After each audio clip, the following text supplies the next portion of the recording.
I kissed my fiancé's brother, and now my fiancé wants to call off the wedding because he thinks it's too weird. Hey Reddit. Let me start from the beginning. My fiancé, Jake, and I have been together for 4 years, engaged for 1, and deep into planning our wedding. He's everything I ever wanted in a partner: loyal, kind, stable, and the kind of person who always follows through on his promises. I love him with my entire heart, and I had no doubts about marrying him. But there was always something complicated lingering beneath the surface of our relationship: his older brother, Ryan. Ryan has always been different from Jake. Where Jake is reserved, responsible, and logical, Ryan is wild, impulsive, and charismatic in a way that draws people in like a gravitational pull. He's the kind of guy who makes you feel like the most important person in the room when he talks to you, the one who always has a joke or a smirk that makes you wonder if there's a deeper meaning behind it. I never thought I had feelings for Ryan. I respected him, liked him as Jake's brother, and maybe found him attractive in a way that any human being would, but I never saw him as anything more. At least, I thought I didn't. The kiss happened during Jake's bachelor party weekend. He didn't want anything wild, just a weekend at a lake house with close friends and family. I was invited to come along since it was more of a co-ed event, and I was excited to celebrate with everyone.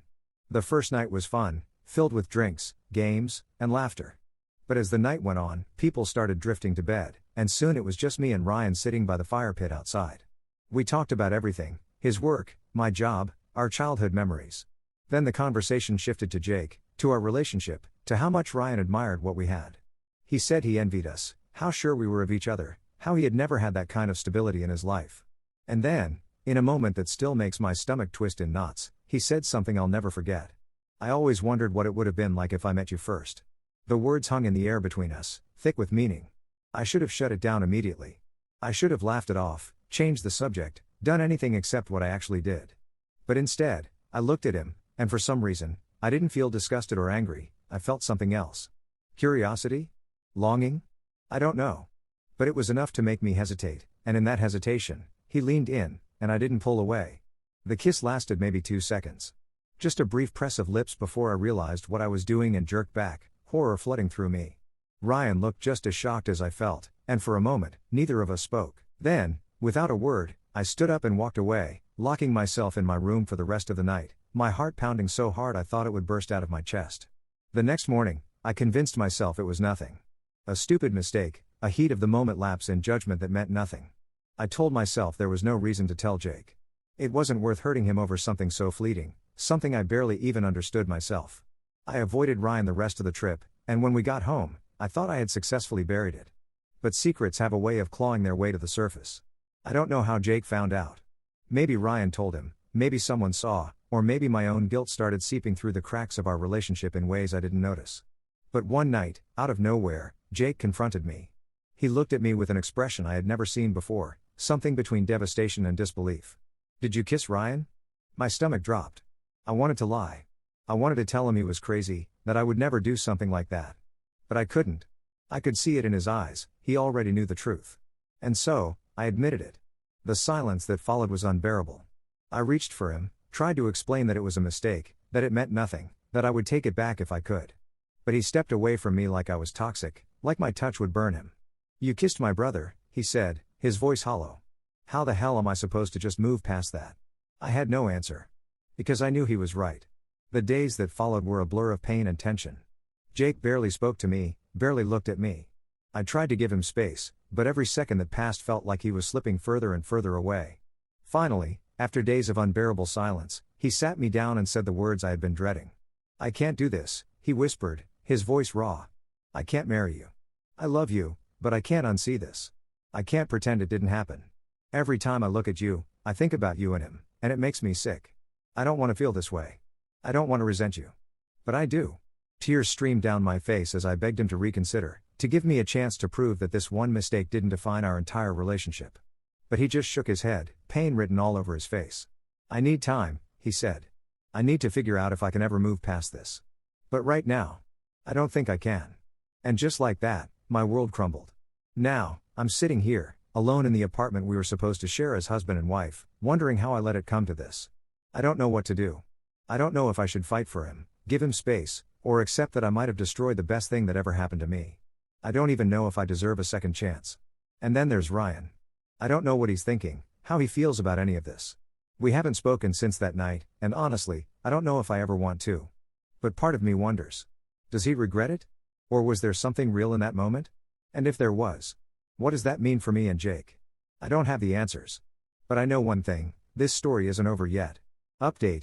It has been a few agonizing days since Jake told me he couldn't marry me, and I feel like I'm living in a nightmare I can't wake up from. He packed a bag and left our apartment, staying with a friend while he figures out what he wants to do. The silence is suffocating. I keep reaching for my phone, wanting to text him, to call him, to tell him how much I regret everything, but I stop myself every time. What am I even supposed to say? That I love him? He knows that. That it was a mistake? He knows that too. But knowing something and feeling something are two different things, and right now, all he feels is betrayal. I finally broke down and called his best friend, Mark, hoping he could give me some insight into where Jake's head is at. Mark has always been on my side, always treated me like family, but this time, I could hear the hesitation in his voice, like he wasn't sure if he even wanted to be talking to me. He told me that Jake was devastated, that he was cycling between anger and sadness, that he wanted to believe there was a way forward but just couldn't see it yet. And then he asked me a question that I wasn't prepared for.